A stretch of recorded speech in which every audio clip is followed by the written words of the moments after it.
If you haven't heard about Anchor, it's the easiest way to make a podcast. Let me explain. It's free. There's creation tools that allow you to record and edit your podcast right from your phone or computer. Anchor will distribute your podcast for you so it can be heard on Spotify, Apple Podcasts, and many more. You can make money from your podcast with no minimum listenership. It's everything you need to make a podcast in one place. You're listening to Africa Business Radio, where you get up-to-date insights on the Africa business landscape. Log on to www.africabusinessradio.com. Your favorite shows are available on podcasts. Download them on our website and mobile app. Africa Business Radio, towards a profitable Africa. Oh, this feels like the final football match between two soccer warriors. Oh my God, can somebody please tell me what the African formation is? Oh, it's 4-4-2. Amazing. Cool stuff. That's just super amazing, isn't it? Africa Business Radio is doing 4-4-2 on the news with 40% Nigerian stories, 40% African stories, and 20% global stories. Now that's what I call a homegrown, heart-breaking goal! Go, go, go, go, go, go, go! Yes. Go!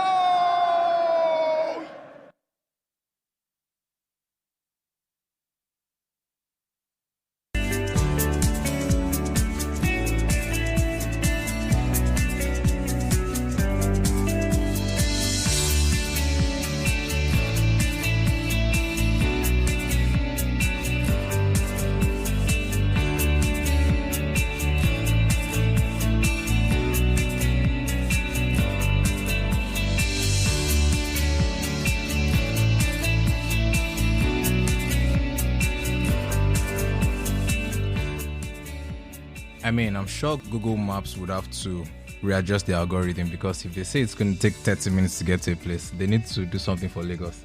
I mean, it's definitely going to take you about 2 hours, man. Whew, I'm in the studio. All right, guys, how are we doing? I want to pick a country outside the ones I mentioned now. Mickey, can you give me a country? Aside Ghana, Mozambique, Cape Verde. All right, guys. How am I guys in South? No, all the time South Africa. How am I guys in Cape Verde? It's the African Millennial Radio Show on Africa Business Radio, and I'm Tommy Wale again. And I have someone really special. Now, I feel I'm going to be interviewed by her. Really? Wow. I think she's going to school me. Wow. On this show. All right. So just a little bit of an introduction. In 2016, she began her career in radio at Soundcity FM, where she handled or still handles the afternoon popular radio show called TheTakeover. Moe has, I've mentioned her name. Moe has been awarded for her great work on radio and has a number of accolades to her name. I have Moet Abebe in the studio. Hey. Right. So what I usually do is I try to take 30 minutes before studio time so you can chat and things like that. But man, I don't know. The traffic prevented that from happening, right? So I'm going to be meeting you on the show. Yes. Like literally meeting you on the show. Same way everybody's going to be meeting you on the show. Okay. All right. Thank you. Thank you for coming. Thank you for having me. Yeah. So I've known you for some time, of course. So I think the only radio station I listen to is the one you air on. Yay. A lot, right? Thank because you. I don't know. You love the music. I'm streaming. Okay, I usually just stream music and that's all, right? And then if I need to listen to radio, I want to hear a lot of music too. So that's why. So okay, I would like to have a conversation with her, right? Especially the fact that you are in an environment where the kind of news that comes out is positive, right? And I see a lot of media houses not pushing out positive content out, right? Because they want to get in the news and get a lot of clicks, right? But then unlike other people, I think I think you're doing a great job. Thank you so much. Thank you. Thank you. But how am I doing so far, please? You're doing really well. Okay. You're doing really well. So I could maybe get an opportunity to be a co-host or something. Hey, man. Yes. All right. I would always like a guy to be, seated next to me on radio. Okay. It's always a nice connection. Okay, cool. So now let's talk. The reason why the African Millennial Radio Show, right, came to fore is because we need to educate this space about who we are. Really. 2016, we produced the Nigerian Millennial Report, a report that helps organizations or anybody know how to position themselves better with millennials on the internet in Nigeria. So we took a survey, according to what Nigerians like, not just reading something from the US and they're not trying to apply it here. And then I'm talking with chief marketing officers, and they're asking me, okay, so tell me, what does millennial mean? So you're asking me now? No. Okay. This is what they said. Okay, you didn't get it. Let me start again. Chief marketing officers. Okay. Were asking me what millennial means. Yeah, why? Okay. that's one of the reasons why we have this. That's one of the reasons why we have the CEO How come magazine. they know? I don't know, right? So we're going to be talking about the opportunities that African millennials have today. It's 2020. Black Panther, for example, I believe, leveraged on conversations of African millennials on the internet. Yes, it did. Right. Now, we are the African millennials, really. But then we don't really push our content out. That is very true. So I want to ask the question, what do you think the opportunities are right now as an African millennial with a smartphone, right, in ensuring that you can be global?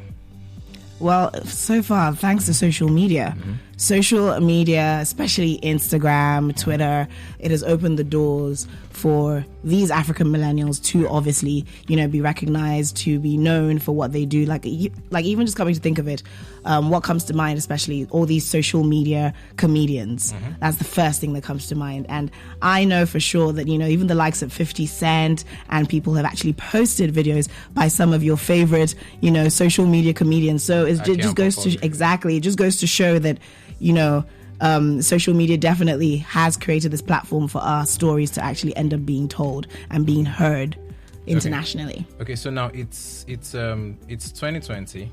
Again, I'm just going to keep talking about 2020, right? And then it's the beginning of a new decade, right? There's something about the new narrative, right?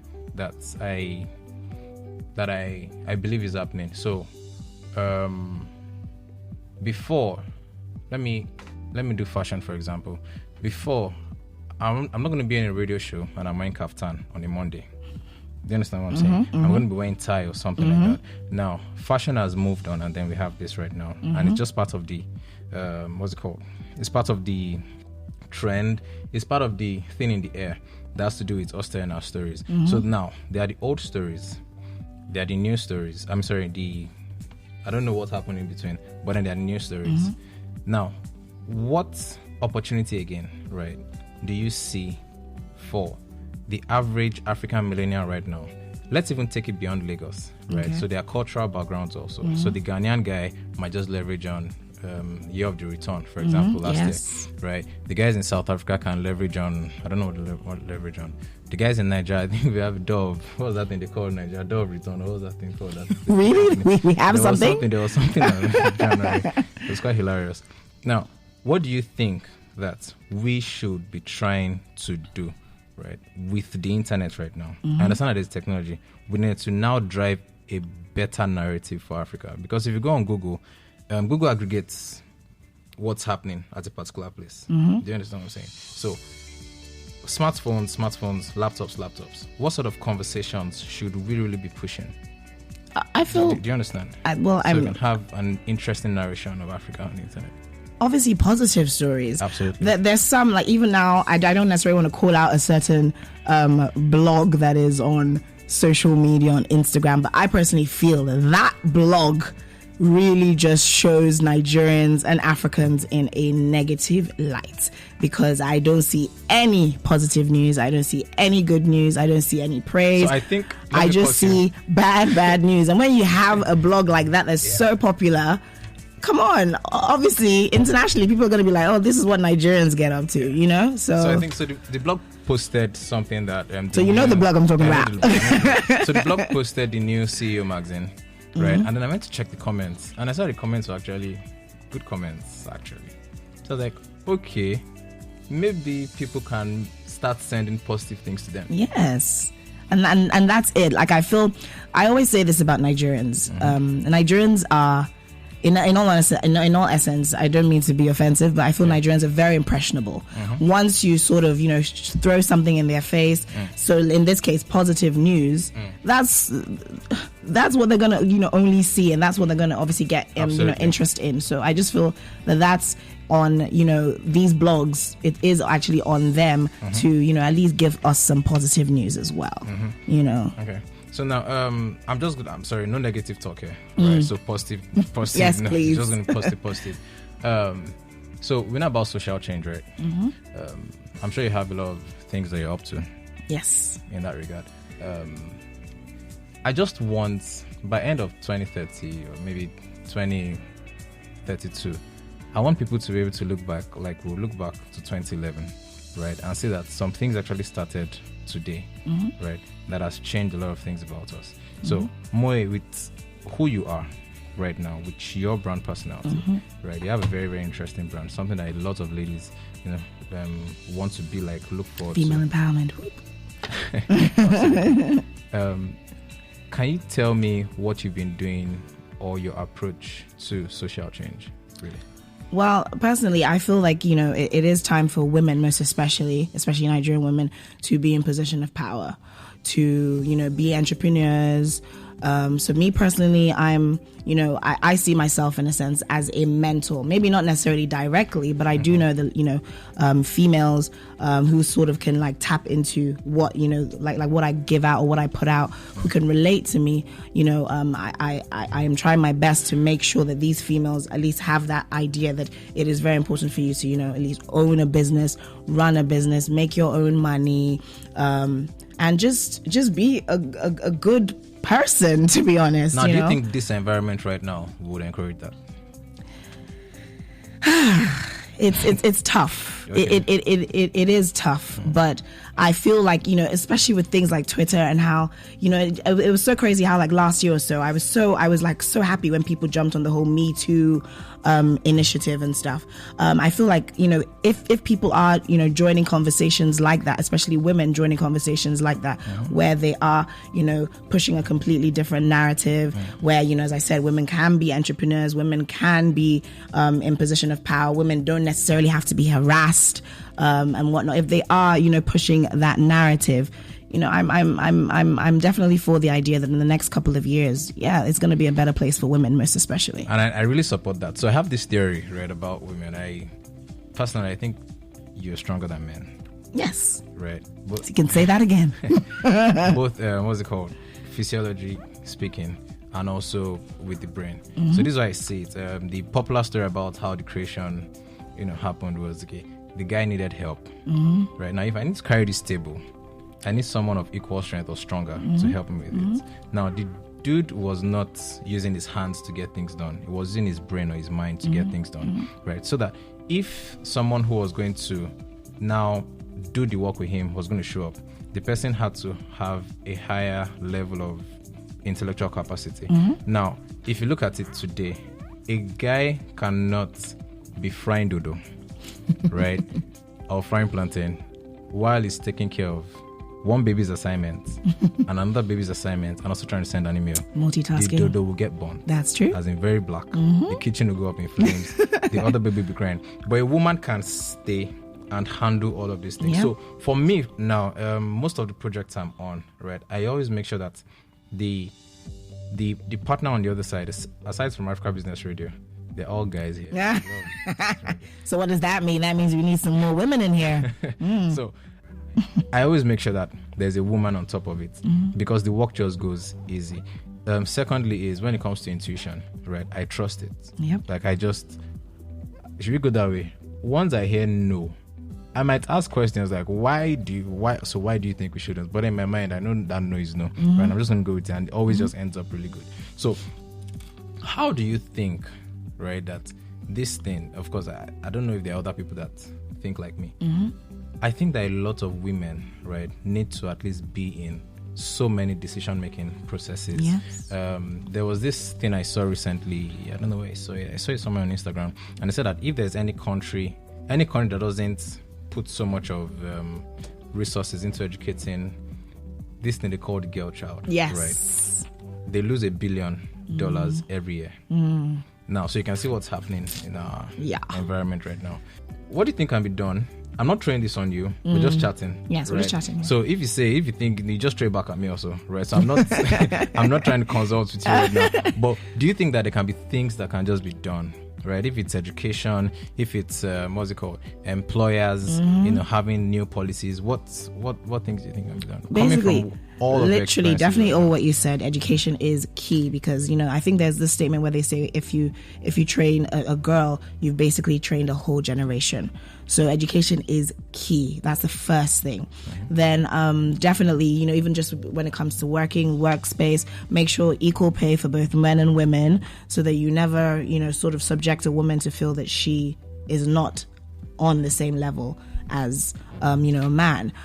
In a sense, I am a feminist. Most people say, oh gosh, feminism, but people think of, oh, so radical. But feminism is very straightforward.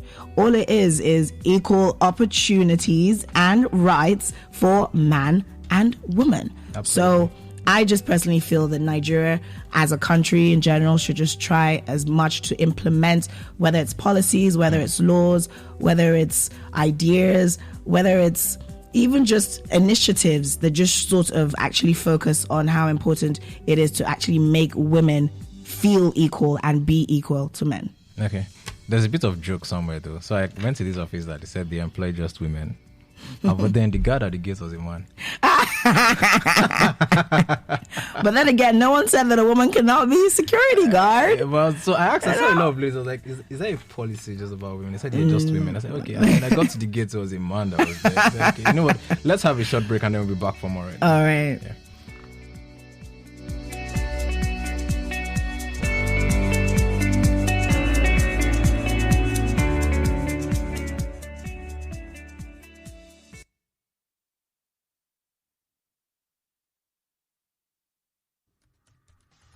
They are 1.8 billion globally.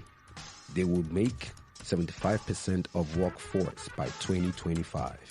They will outspace earnings of baby boomers in less than 10 years.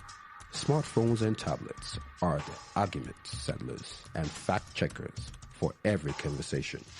Get more insights on African millennials on Africa Business Radio, towards a profitable Africa.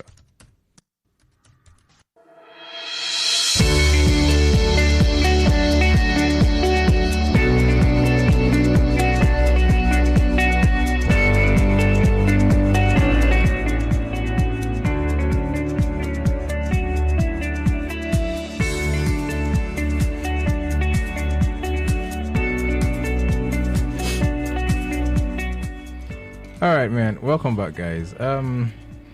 So this is a new decade, right? And I can remember 2011. The whole consciousness was, Facebook was taking. In fact, there was this big book I saw one day, Social Media Bible was the name of the book. Really? Had just Facebook and Twitter. Snapchat had never shown up and things like that. So everybody was, getting into the whole social media thing at the time. So digital marketing was a very, very important thing to learn. Now, it still is, but then it was really huge then. Tiny Simon page. Now, 2011, 2015 was like that, and then 2015, videos started coming up really more. Now, people said, no, I can't be on video. I can't watch a video with my data and things like that. But then between 2015 and 2018, we could see a lot of people, men and women, grow their personal brands on the internet and even get, globally recognized on the internet through videos. So that question is, okay, so how are people watching these videos and how these guys grow? It happened anyways. They grew. Now, 2019 now happened, and then it was like there was a switch of demographic. So things moved from demographic to psychographic. So my parents, for example, I was home with them one day and I was wondering, the TV in the sitting room, is it working or not? Because they're just in the rooms on their phones watching YouTube. Wow. I had a conversation with Linda Ikeji March last year, and she said that most of the people that subscribe to our Linda Ikeji TV are 45 and above. So it's not more about demography, it's psychography. So that changed a lot, right? 2018, 2019. So that if you take it back to 2011 up until now, you see different changes in things. So I'll say 2017 to 2020, out to 2019 and 2019 really moved fast. The people who are 22 years old this year, well, maybe 13 or 12 years old in 2011, they have a different way of doing things. There's this story about her name is Amaka. I'm not sure she disappoints. Nice one there. So she has this this design. So she does UI UX. So if you want to build a website or build an app, you know, you get a user experience person, the user interface. So they design all those things. Now she learns everything herself, right? And then she has a website, has everything. I'm showing boys, and they're like, what company is this? Are they in Nigeria and everything? I say, okay, well, it's a 20-year-old girl who is just in the final year. Wow. Now, she learned this thing herself. Now, I had to go to school to learn digital marketing. These dudes are not going to any school. No, they learn themselves. You're learning everything online now. So, from everything you can see as regards possibilities, right, about the woman, right, about the times, about technology, about positive positive change, about Africa's growth, right, about our generation. What are the things you see happening this decade? If you can be a prophetess or something right now. I just see things getting better. Okay. And in all honesty, I also sort of feel that people will stop watching TV. Everything is eventually going to just become digital. It's going to be online. Especially now with YouTube, you can literally learn a trade on YouTube. Like even just when you consider the makeup artists, even sound engineers, they're always telling you that they learned online, that they're self-taught. I'm also self-taught. I didn't go to school to do this. I learned on the job pretty much. So I just feel like if that was my story how many years ago, how much more in the next 10 years? So right, yeah. So now when it comes to the job opportunities that you think will be happening, Tonya came around. He's a media guy, media person, media professional. He came around and he was talking about millennials right now moving from growing their influence within a geographical area to actually being global with their influence, right? So with everything you just said right now, what opportunities or what should people really just start looking at, right? Even if they are in Lagos, right? There could be things happening for them in London. True. Things happening for them in in New York. True. Right. What things do you think? I don't want to just be the internet. Like, for example, this lady I talked about, the Amaka lady. If there's someone out there just listening, what do you think they should be doing right now? They should be putting out their CV. They should be putting out their work. Right. Like, I feel, especially when it comes to your work, with social media, especially, it's a double-edged sword. It's used as a way to, showcase yourself, showcase your business. And then at the same time, it also leaves room for trolls and, Absolutely. But I just feel like that when we're discussing work, your career, your future, like how you plan to make money, I don't think there's a limit to how much you put out. Right. Send your CVs everywhere, anywhere. Yeah, that's that confidence, right? That because literally, a lot of us just think that I'll send it there. Just be confident about it. Just be confident, and just do and what's the worst that can happen? The worst that can happen is that they just say no, or you don't hear back. But what if you never sent it in the first place and they would have given you a yes? That's very, very, very, very correct. Thank you so much. Thank you so much for this conversation. Right? There's this thing I always just also throw out there, and I think I want to throw it out this time around. So I say that what you're doing, there's this saying I say, Lagos is not the competition. Now explain. What you do in Lagos is what Nigeria will talk about. What you do in Nigeria is one of the things that Africa wants to talk about. So take it back. What you do in Lagos is what Africa wants to talk about. So that's that puts you on the same almost attention level as what you do in London or Paris being what Europe wants to talk about, what you do in New York being what Northern America wants to talk about, and then Beijing, Asia. So in sending things out right now, right, I think the African millennials should just see it as, I don't want to be the best thing in Lekki, for example. I don't want to be the best thing in Joburg. I don't want to be the best in the world. I actually want to be the best in the world. Yeah. So I think the world is really, really going to be interesting. It's going to be very interesting for Africans. It's definitely going to be very, and you know, with everything that's going on, they are so interested in what's going on here. You know, fashion wise, music wise, even technology wise. You know, so can only get better. Apart from what we're going to tell people about what they should be like, Moe, the year is 2028. Yes. Right. What would you have done differently? No, just what would you have done this decade? That's what I'm saying.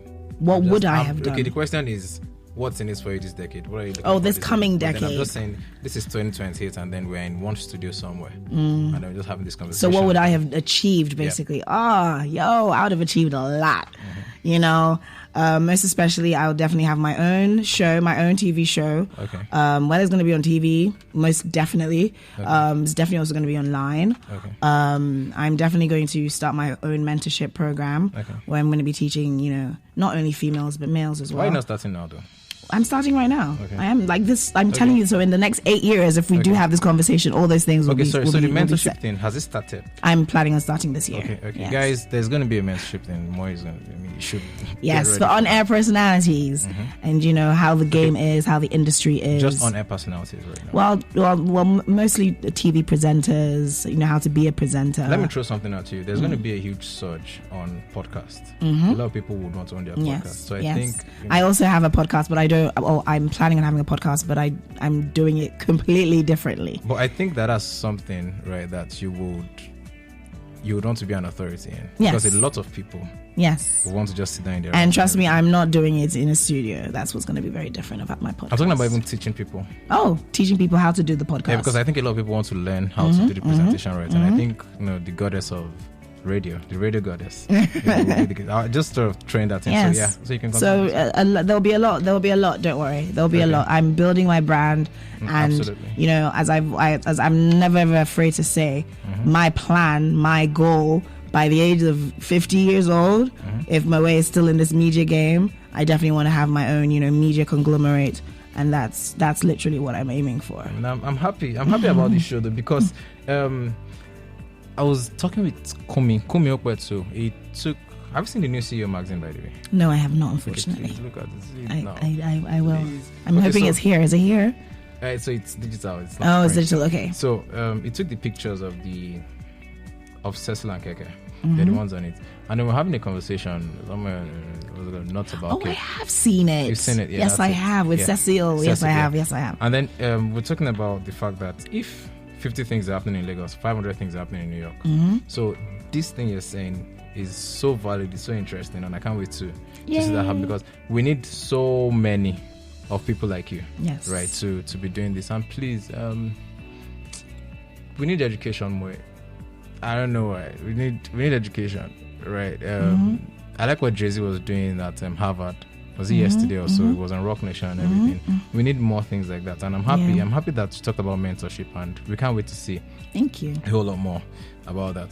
All right, guys, that's Moet Abebe. Moet Abebe. Yes. Right.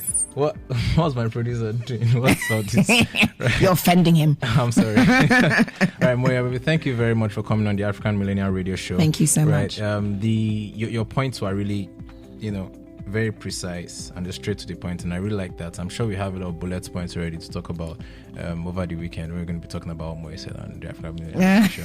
Right. All right, guys, don't forget to go on getupink.com to take the African Millennial Report survey. It's Tommy Wale, and after this, by next week, we have podcast ready. Also go on africabusinessradio.com to listen to a whole lot more content from Africa Business Radio. Let's make Africa be the best thing that the world is missing out from. Real talk. All right, guys. Tom Wale, and have a very, very, very, very beautiful TGIF. Don't drink and drive. Bye. Stay protected. Bye. Stay protected.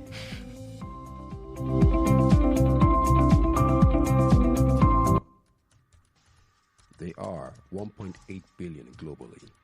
They would make 75% of workforce by 2025. They will outspace earnings of baby boomers in less than 10 years. Smartphones and tablets are the argument settlers and fact checkers for every conversation.